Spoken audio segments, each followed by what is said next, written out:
A new verdict from Egypt's constitutional court shook the country. After near a year of investigations, the court found the former elections law and the Constituent Assembly law non-constitutional.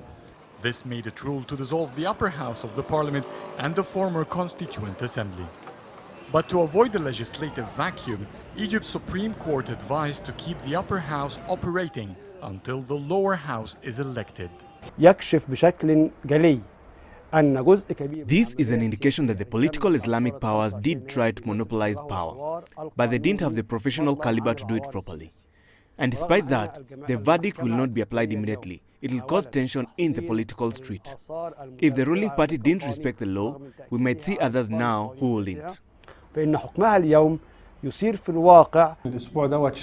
This week, we have seen verdicts that have been treated differently. The court earlier gave the right for military people to vote, while the same law have been submitted before, but the Constitutional Court never mentioned it. The second is the Parliament verdict, where the court decided to keep the upper house operating while it ruled to dissolve the lower house of the Parliament. Yet both were elected by the same law.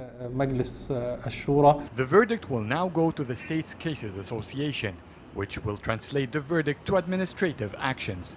However, dilemma rose. If the upper house, that is now an illegal body, continues, it would be issuing laws formed by wrongfully elected group.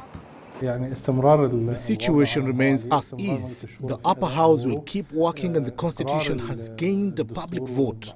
So it will also remain with popular immunity.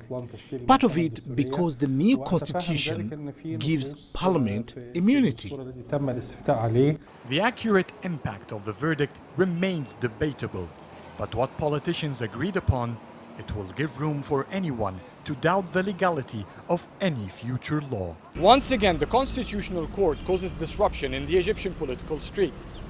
While the verdict did not change anything in reality, both the upper house of the parliament and the constitution remain operating, yet it only made people confused. Adel El Mahrouky, CCTV, Cairo.